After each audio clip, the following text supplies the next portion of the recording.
and the financing is so much better now for multifamily than it is for single family, that highest and best use is to go to like a multifamily operator. Hello and welcome to Pillars of Wealth Creation, where we talk about creating financial success with a special focus on business and real estate. I'm your host, Todd Dexheimer. Now, let's get to it. Hello and welcome back to Pillars of Wealth Creation. I'm your host, Todd Dexheimer. With me, excited to have Nick Stageberg. Nick, how are you doing today? I'm doing fantastic. How about yourself? I'm doing really well. So, Nick, why don't you give our listeners a bit about your background? You're with Black Swan Real Estate, and just tell us a little bit about your background and what you're doing today. Yeah, so I have the privilege to lead a real estate private equity firm. We've got about a third of $1 billion in assets under management. We're just down the road from you. We're in Rochester, Minnesota, so an hour south of Minneapolis, St. Paul there. And then before doing this whole real estate thing, I had the privilege to lead two tech startups that were very successful tech startups. The first one went from 13 million in venture capital to 100 million in private equity sale over the course of 9 years. Mostly it was just great that we didn't go bankrupt because we started in 2006 and turned out to be a really rough time to do a financial services software company. And then the second one, I did a software development startup for the Mayo Clinic, the intrapreneurship movement. We created a software development consultancy to compete with outside firms for software development contracts at Mayo, to keep the money and most importantly the ideas in-house. So the same way like Google and Amazon and Facebook will sponsor startups underneath their umbrella, do that. I've got an amazing wife who's my full partner in the business. Her name's Elaine, and I've got 4 kids so far: 7, 5, 2, and 10 months. That's a So huge far, part of my so life you're there. pushing for more, man. For some reason, Maybe. half dozen. That's always been a word that because you can just say half dozen. You go from Yeah. 1, 2, 3, 4, 5 to like a Yeah. folksy term there. So So easy. Yeah. yeah, yeah. That's great. After 5, it gets tough because you don't fit in regular cars anymore. So that's no fun. Now you're in like passenger van territory, but. I came from a family of 6, and yeah, we had some pretty good sized vans that we had to ride around. And although we were pretty spread out, so by the time I was, when I was 5, my oldest brother was already out of the house. So Mm-hmm. we were pretty spread out there. So, anyways, you transitioned from it sounds like a lot of success with these first companies to now all of a sudden moving over to real estate. So what's the mindset? Why go from what you're doing, being successful in? Why not start your own venture? Why not continue on? What was the reasoning to kind of switch gears? Yeah, great question. So when I was getting ready for the sale of the first tech company that I was a part of, um, I didn't want to be like one of those people who win the lottery and they're bankrupt a year later. So I did a bunch of research, a bunch of deliberate research of like, let's say you get a bunch of money. What do you do with it? What do Sure. you invest in? And over, all my research came back to real estate. That was hands down the number one thing. More millionaires made in real estate than any other industry. Typical American household, even though they're putting all their money in 401k, the majority of their net worth, 70% of their net worth, is in their personal home. Like, just real estate it's a really great place to invest. So we bought so in tech it's called proof of concept. So you start with kind of like your smallest kind of test that you could do, and just iterate towards success from that test. So we bought a $35,000 house in Oklahoma, and Elaine was miscarrying our first child as she laid ceramic tile, and we did flooring and paint, and just it was a gut remodel, sweat equity remodel. And you And guys were you living there at the no, time? this was so we lived in Oklahoma City at the time, Okay. and this was our first kind of purposeful investment property that we purchased. We bought Yeah. a really, really, really distressed home, and it was definitely a D minus home, and it was during the day it was a Class C. When we were done, we over renovated it. during the day, not at night, but At during the night it was a D plus. That's day. didn't want to leave your tools in that house overnight, or they won't be there the next day when you get there. Yeah. So in any case, so that was our first one, and the crazy thing is that tech payday, it never actually happened. So right before the company sold, Mm. I was terminated and my stock options were seized. And it turns out when there's $100 million on the table, people do crazy things that they wouldn't ordinarily do.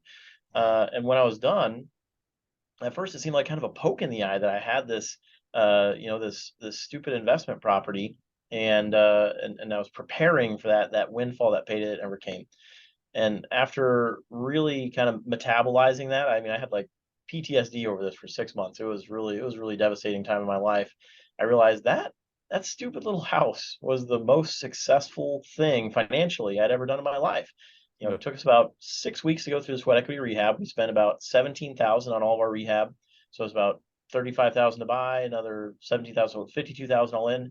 And when we were done, I think it appraised for like 85,000 or something like that. So we had made tens of thousands of dollars, the equivalent of a good chunk of a year's salary, just in that time. And then there wasn't a word for it at the time, but we did a Burr business models. We did a cash Yeah. out refi and kept the house, rented it out. We got all of our money back out and a little bit extra, Yeah. so we could potentially do it again.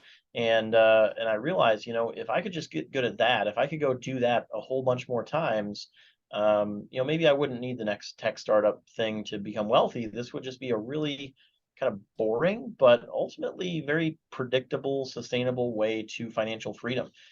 So we did that for several years and bought, 2 houses and then 4 houses and 8 houses. And we had about 20 doors, I would say, when I left my tech day job. And at that point, I felt like I'd kind of conquered every mountain I could conquer in the tech world, and Mm. decided to retire. But I went to a Tony Robbins seminar. I don't know if you've ever been to one of these things, but he has a way of getting excited and setting big goals. And so my retirement lasted about 48 hours once I got there, and that's when we decided to start serving investors. So the same thing that we had done over and over and over again for ourselves, we decided to do for other people, for investors, and that's where our private equity fund came from. Well, eventually, where our private equity firm came from, and that's kind of what brought us to today. So the journey from tech to real estate started out as what to do with the extra money from tech, and then eventually became, man, there's actually more money to be had in this real estate thing than in the tech thing. What did you learn from your days in the tech industry, in the tech world, that is critical to how you do business today? Whether it was things you learned that were bad or things that you learned that were maybe good that you took with you. Yeah. So my wife is a physician. She's stepped back from practicing in medicine, and I'm a former career technologist, and I've stepped back from that. But we really apply sort of the culture of excellence that you get from both of those fields to real estate, where I would say real estate tends to have a little bit more of a regressive culture. It's not exactly a super progressive, tech forward type of culture. Your For sure. typical investor might be 65 years old or something, and they're still doing a lot of things on paper. You go Yeah. into any leasing office in any apartment building, and there's a whiteboard that has like their vacancies coming up and their turns and their cleaning and stuff. And even when you have good property management software, people don't really use it very effectively. So, like just an example, in tech, you learn that you can manage any workflow with really just two key performance indicators. So, the first is queue depth, or the amount of WIP, work in progress, in any step in your value pipeline, and then velocity through that queue. So, if you go look at your last iteration, let's say in the last week, you closed 50 maintenance tickets and you have 100 maintenance tickets in your queue, then you're closing out about half of your tickets in your queue every week, and that immediately tells you quite a bit about how healthy that step in your pipeline is. So we put together a value pipeline where we buy a property, we renovate the property, we lease the property, we refinance the property, and we track our whole organization by just looking at queue depth and queue velocity, and we can instantly see where are the bottlenecks. So what are the Mm. things that are holding us back right now, and where do we need to put additional resources. So right this second, I can actually pull up like our key performance indicators, and it looks like we have uh, 56 renovations that are in progress right now, and we closed out 7 of those last week. So that gives me some notion of kind of where we're at with that. I can tell you that we got 10 leases last week, and we have about 58 properties that could potentially be leased, not necessarily economically vacant, but have like someone moving out soon, like in the next 30 days, that we could potentially lease. So my renovation velocity and my leasing velocity relative to queue depth are at somewhat similar ratios. And as something comes out of rehab down, we need to lease it. So you can analyze a relatively complex endeavor very quickly using these management techniques. And we do it all just in Google Sheets. So even though I could theoretically write software to do this stuff, complexity is the enemy of execution. So Yeah. really veteran technologists, they are not intrigued by technology. They know that like the best technology is something like eyeglasses. Like you forget they're there because they work so well. Mm. And so we literally just have a Google Sheet, like one spreadsheet that has our entire value pipeline in there, and everyone in the company can see it all at all times. We have another sheet that manages our CRM, and another sheet that manages, all of our properties that we need to lease. So, on a iPhone, Android, PC, Mac, whatever, you can pull it up. It all updates in real time. And I'll show this stuff to other people in the industry, and they'll say, "Oh, I'm paying 100 grand a year in licensing fees for a piece of technology that's not as good as this, and this costs us nothing." And and people actually use it. We have like a big screen TV on the wall for the leasing team where they can see all the leasing units, and that's another tech thing is information radiators. So those are just a few of the principles, but we really run our real estate company like a medical practice or like a tech company. One of those medical practice things is a safety culture. So your first day on the job, we tell you you can never get in trouble for reporting a problem. In fact, the only thing you can ever get in trouble for is failing to report a problem. So if you see something, say something. Just like if you're in a surgical procedure and you think maybe we forgot a sponge, you are obligated to say, "Hey, I think we forgot a sponge. Oh, sorry, I just mixed up the count." You can't get in trouble for that. Yep. It is not allowed for you to get in trouble for that. You have to be able to speak up without fear of retribution or judgment or something like that. So that's an example of how we use medical culture as well. Yeah, that's really good. I like a lot of that. The tech part that really speaks to me, like the best tech is simple tech, Mhm. like it's just simplicity where you put the eyeglasses on and like you don't even know they're there. They're just because you're just so used to them, like they're easy, right? I get I get so irritated with all these apps that everybody wants me to be a part of and do. And I'm going like, I got this app, this app, this app, this app, and they all do kind of the same thing.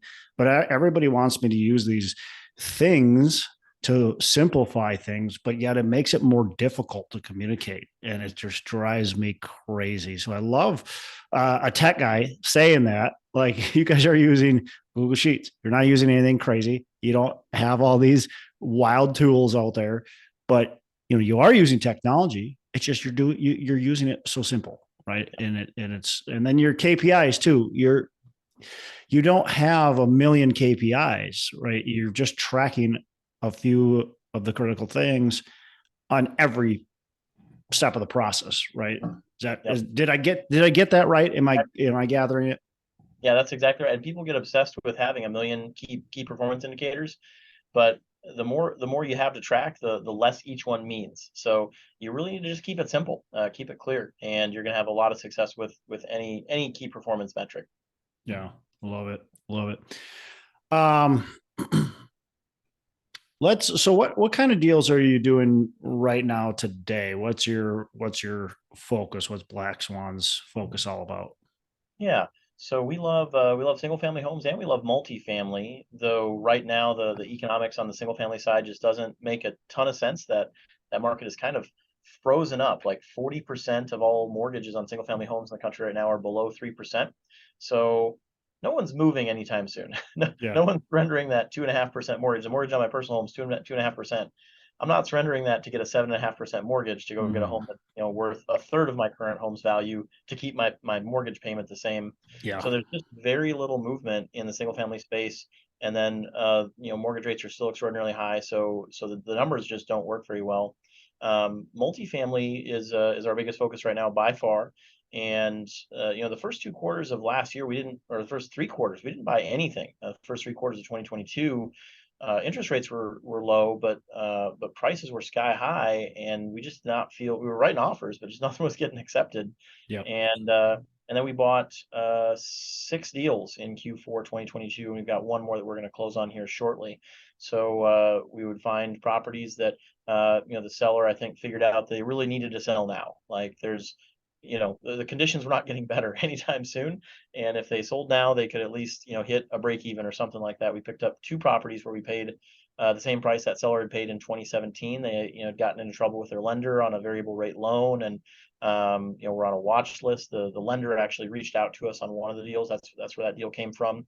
And we love buying, deals that have a story. One of the properties we purchased, 50% of the units were in rent collections of some amount or another. So pretty much any assumption you can make about the property with that one data point alone is probably accurate. And it was, something where we had to really roll up our sleeves. But we're already had millions of dollars in that particular project.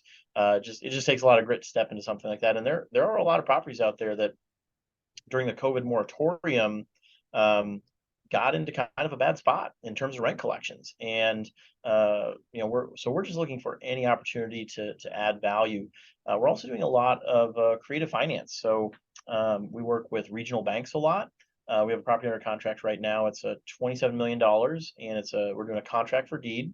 So the in-place note is 2.3% fixed for another couple of years. So it's pretty valuable for us to keep that note, and it's got a $20 million balance on it even. So even the LTV percentage, so to speak, is pretty favorable. So we're putting $3 million down on that, and the story with that one is all over the country, municipalities required new construction developers to do mixed use.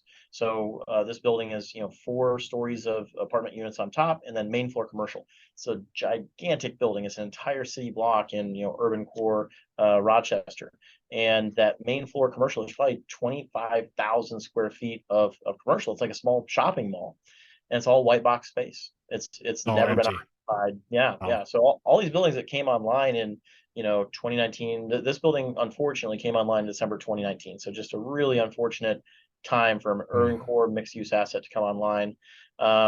And what we're going to do is we're going to convert. There's like 22 commercial bays. We're going to convert 18 of them to residential. So we're going to do like an urban loft. We'll build like a mezzanine layer with like a bedroom and a bathroom, and then you still have this really beautiful floor to ceiling glass. And we're going to leave the concrete pillars exposed and stuff. And it should be a really fun concept, kind of like an urban townhome.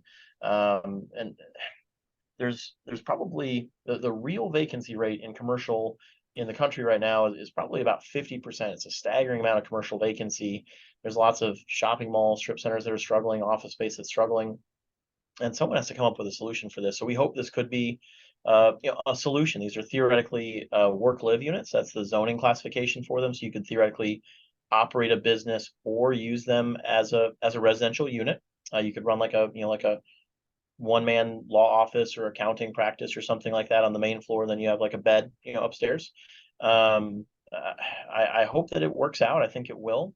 But we're going to spend about $3 million on that build out, and hopefully we'll increase the asset value by about $6 million with that build out.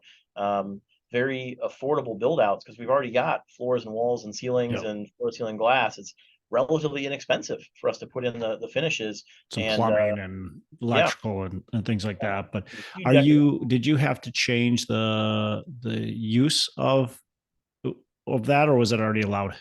So on mixed use projects, to do a work live unit often does not require a significant zoning change or variance or anything of that nature. So we've already gotten all the approvals we need, and we just need to pull building permits, the day after we close. So for most people, most cities are going to be open to a work live concept if you can kind of, get them on board with it, basically. Most cities you walk around and there's big swaths of vacant space right now. So cities are much more receptive than they were in the past to proposals to convert that space. And I've talked to experts all over the country, or not experts, there's no such thing. I've talked to people who have tried this all over the country, and some people, they'll do like a full second floor, and that's like the residential space, and the main floor is like your office, and do like traditional office. Some people, they split it vertically, so you have like a full second floor for half the units all walled off, and then that front is like an office, so it's all residential in one vertical slice, all commercial in one vertical slice, so you have like a front office that has an exterior door. Some people have done pseudo industrial, so think someone running like an Amazon store or something like that, where they have they need kind of clean space to maybe do some very light manufacturing and packaging and shipping. The universal feedback I've gotten from all these people who have tried these different concepts is that no one truly uses that space, that commercial space. Everyone just uses it as a residential unit.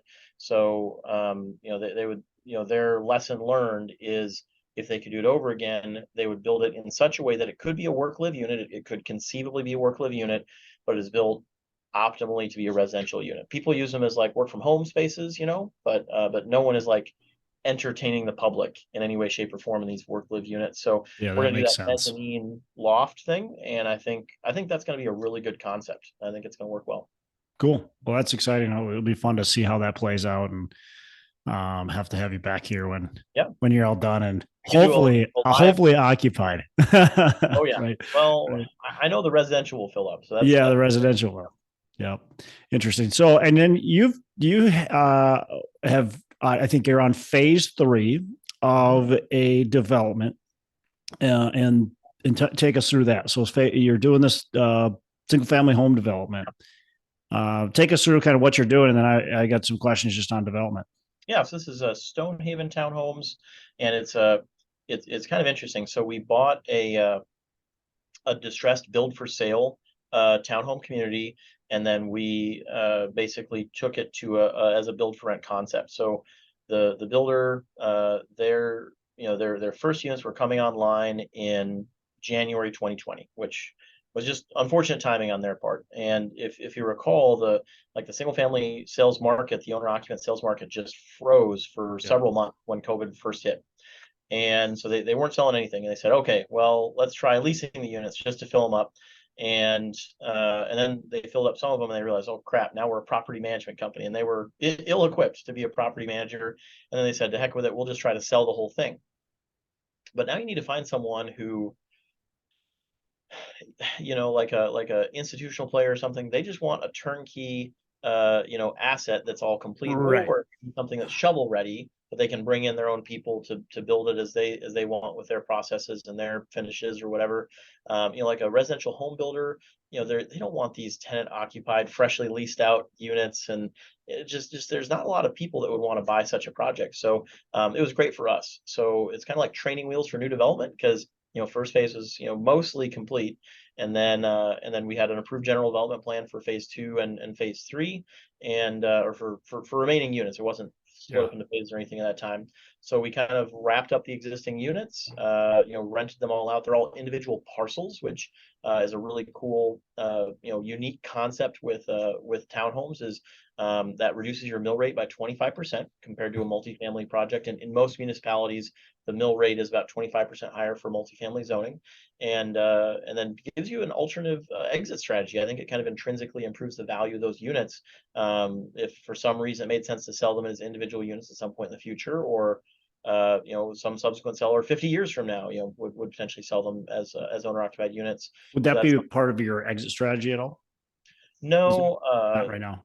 and that's a fascinating thing, by the way, because like 20 years ago, if you built a townhome community, you'd almost certainly get highest and best use selling to owner occupants. You'd get the highest sales price and Yeah. everything.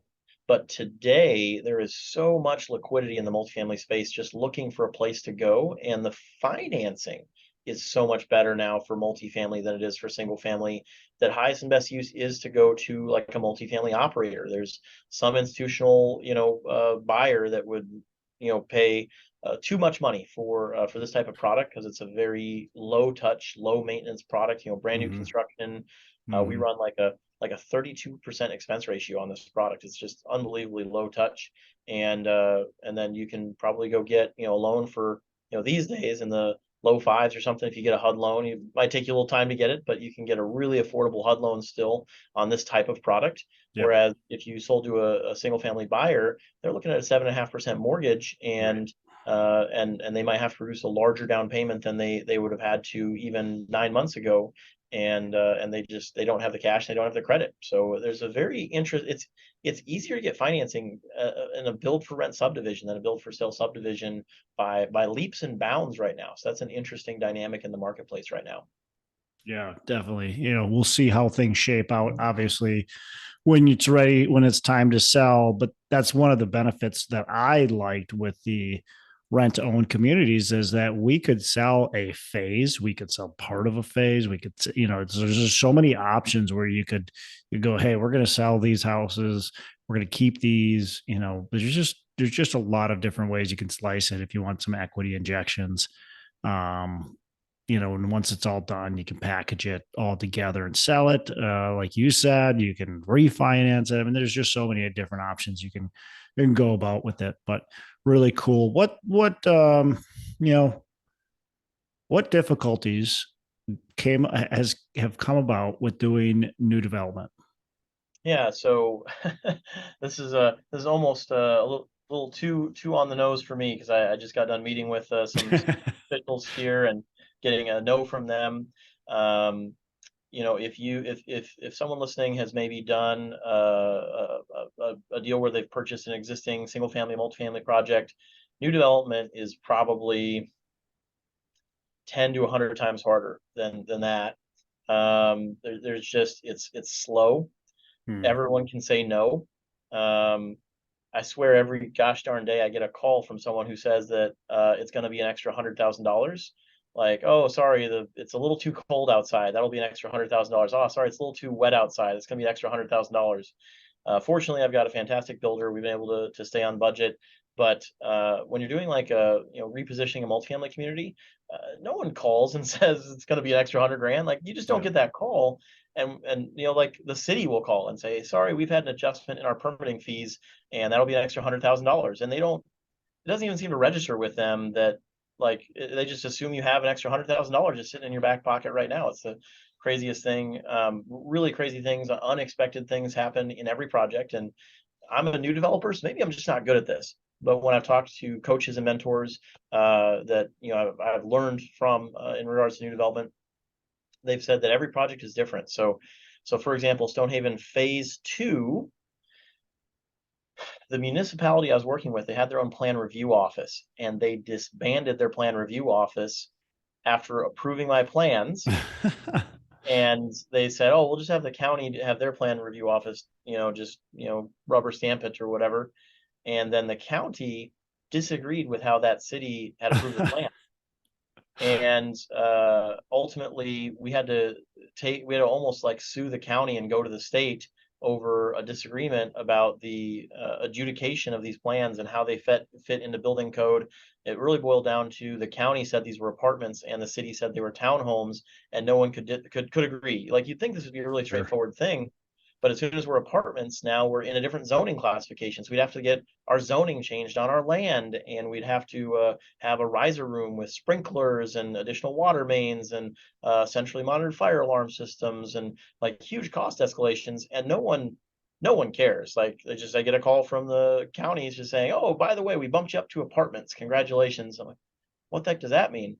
And the city, just a fantastic city to work with. They have done really well by us, and they tried to fight for us. And so at the end of the day, it was okay, but it took about 6 months to even Wow. get everyone to agree if we were building apartments or townhomes. And Wow. and these types of things are common, and it might take a year to get a project off the ground, or if you're in a high regulatory area, it might take 2 or even 3 years to get a project Hmm. off the ground.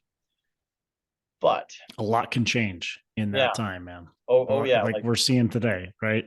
yeah, your numbers just go out the window during Yeah. that time frame. Construction costs have gone up 25%.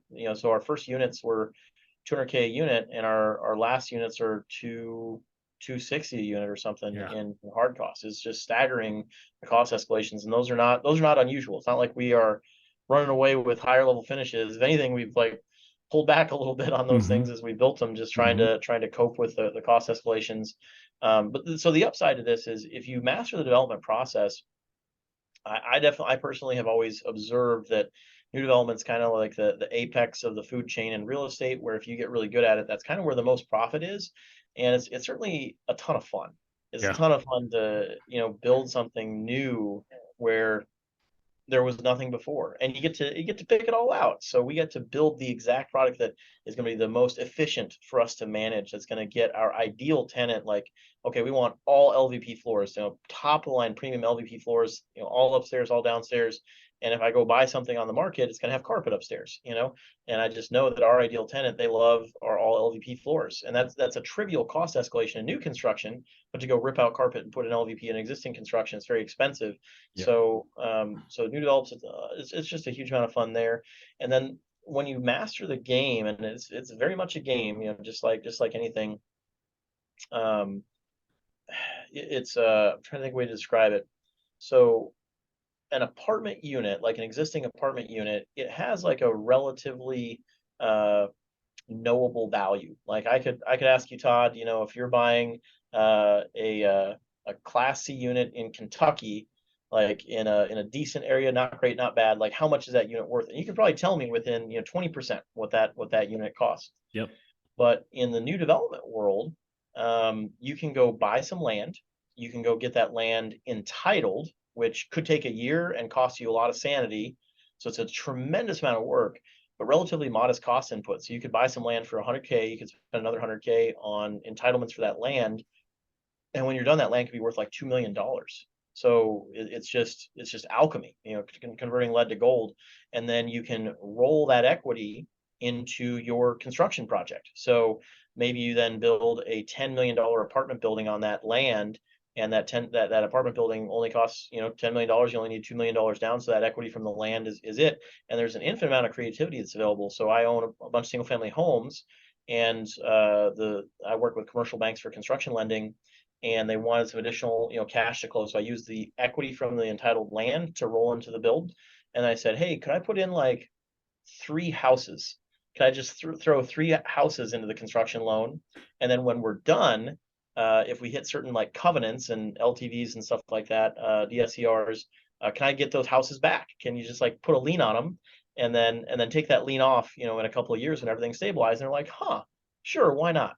Yep. So you can like so we'll have this beautiful Class A community with really very little cash in the deal. It's a lot of work. It's a tremendous amount of work and a lot of worry, a lot of stress. Yeah, for no reward too, until the project's done, or getting very close to done, right? Right. Yeah. Yeah. Yeah, that's what's always made me nervous with development, but you're right, it's very profitable, but you have to become good at it. I think that's where a lot of people get burned, is they just think anybody can do it, which anybody can. But again, it's like anything, it's a learning curve. Yeah. And you don't have an existing product to kind of help bail you out of your mistakes. It is brutally unforgiving. Yeah. Like I have made mistakes that have cost me $100,000 like in 5 minutes. Like all of a sudden I realize I just made $100,000 mistake, and with existing, like it's really hard to make $100,000 mistake that you can't recover from. Yeah. Very easy to make those mistakes in new development.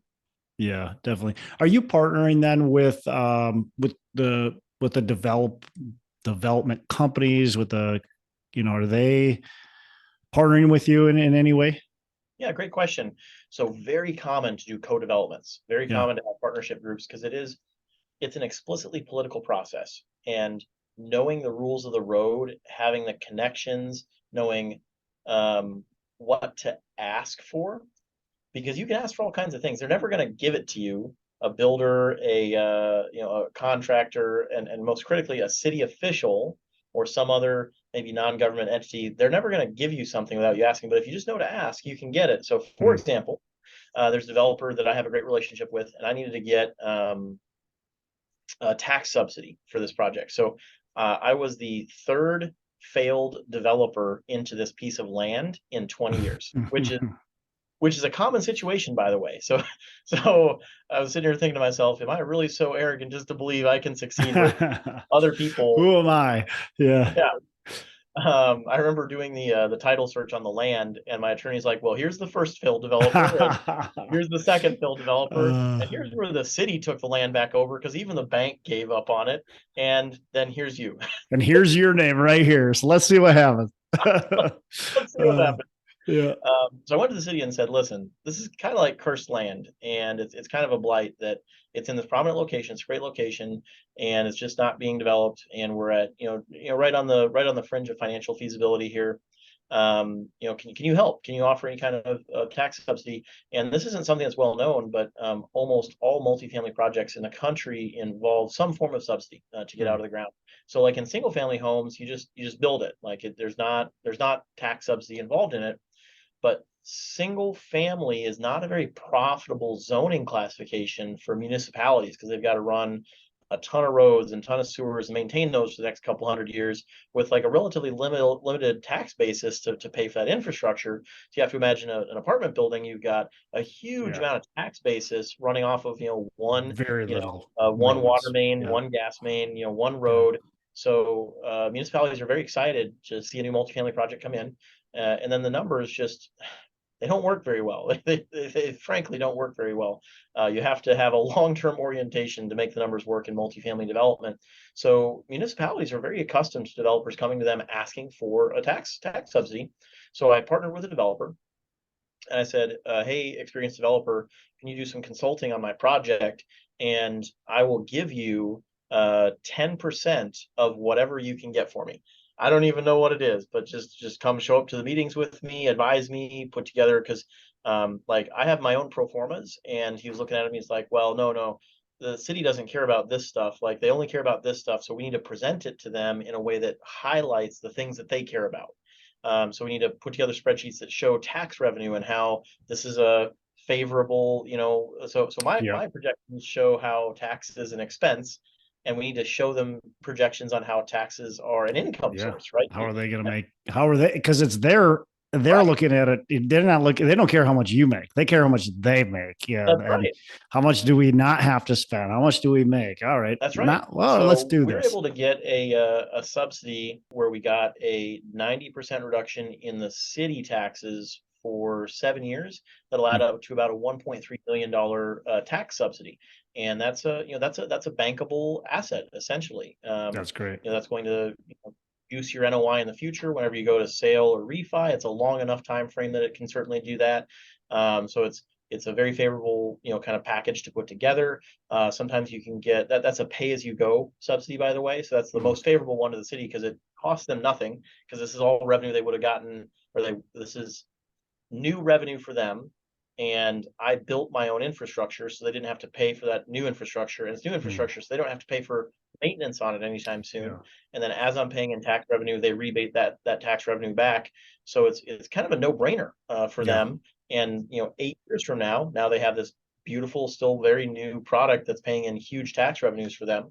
But you can get all kinds of subsidies. You can get upfront cash payments where, yep, we'll give you money today, or we'll give you money as soon as you get a certificate of occupancy. Um, and you'd think that multifamily developers, they would have on staff architects and draftspersons and engineers. No, they have on staff grant writers. They have people who are good at going out and begging for money. Yeah. 75% of the units that were built this past year were LIHTC units, were Section 42 tax credit units. Yeah. Those you can So sell. getting subsidies is a huge part of doing multifamily new development. Yep. Yeah. Love it. Yeah. Those LIHTCs, people sell those to people who have tax problems, and then it helps them fund their development. So there's a lot of creative ways to do it, which is one of the cool parts about development. You mentioned $100,000 mistakes, which is always a kind of a kick in the pants, right? But on that, and Yeah. it doesn't have to be development. It could be anything, a mistake that you've made somehow, somewhere in your business. Let us know what kind of mistake did you make, but how, more importantly, how can our listeners learn from it? Sure. Um, so I'd say the biggest mistake I've probably made in like this iteration of my business is not hiring faster. I wish Mm, I had hired. So we're vertically integrated. So we have a private equity firm. We raise our own capital. We don't have like an institution go right. out and raise capital for us. And we do our own like in-house marketing and investor relations.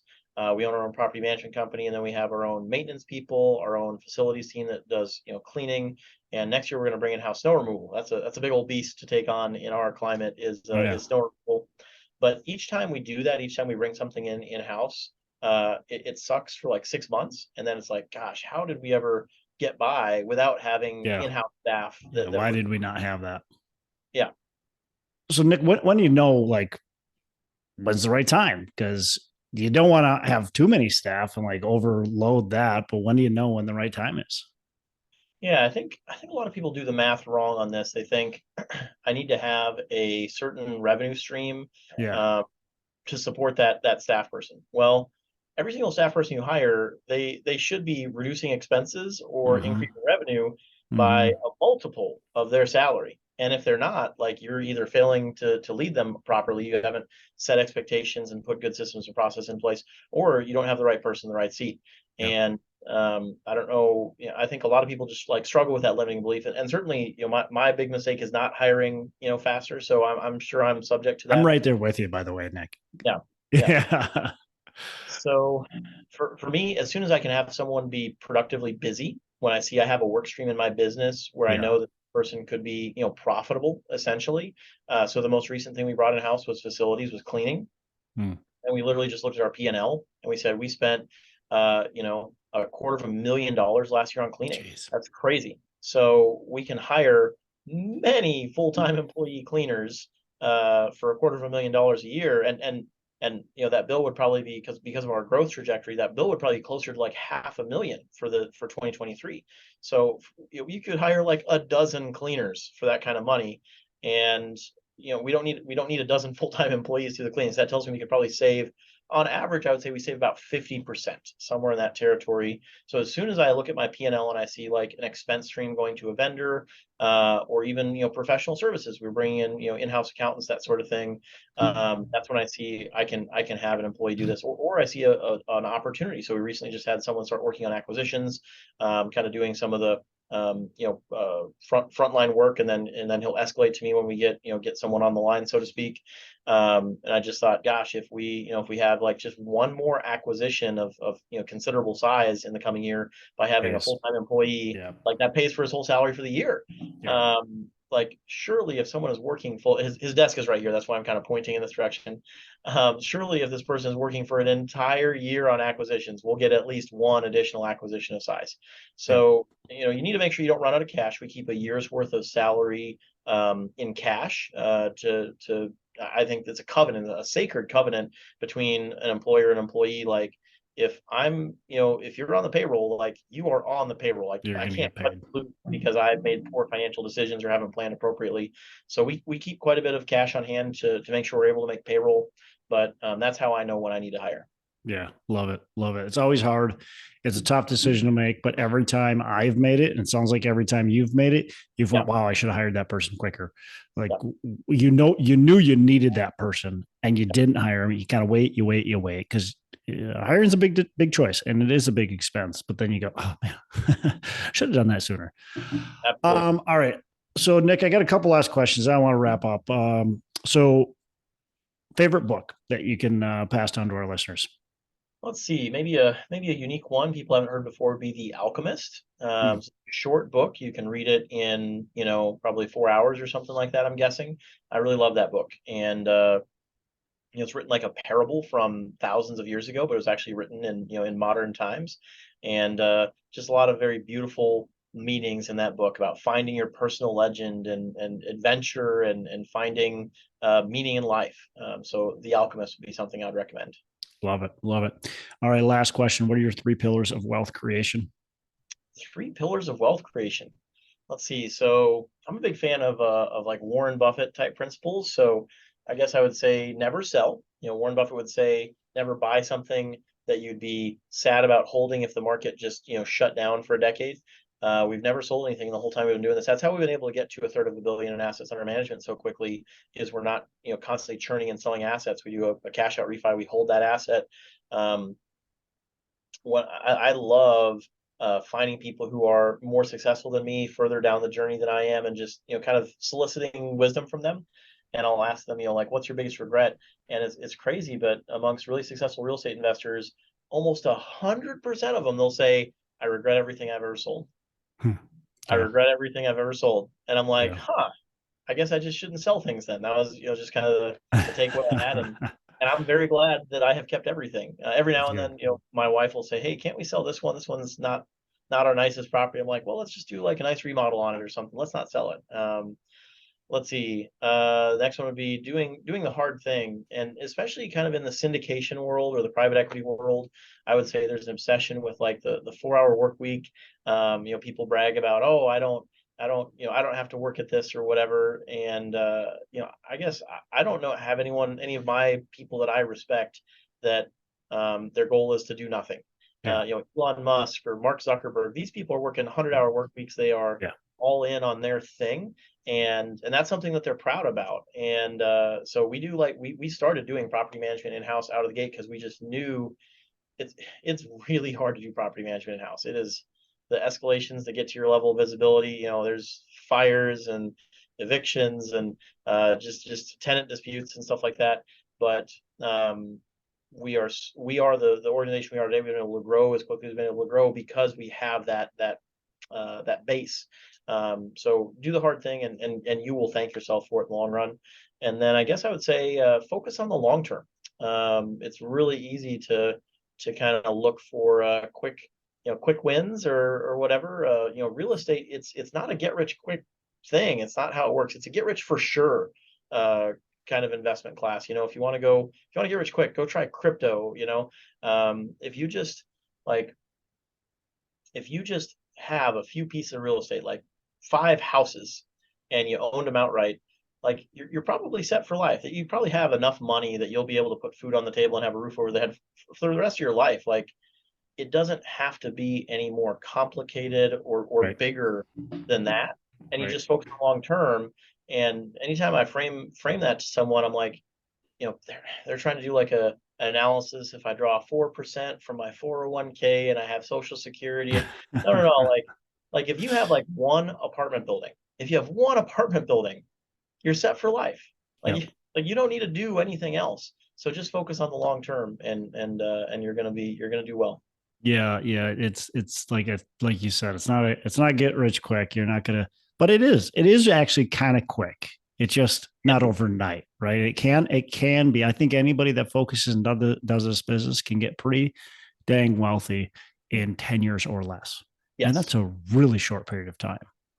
Absolutely. So, cool. Well, Nick, look, I really appreciated this. Lot of fun. Appreciate you going through all this stuff. Love the KPIs. Love, that the tech and just being simple, and just all the tips that you've given us on development. So this has been a blast. I appreciate you joining us.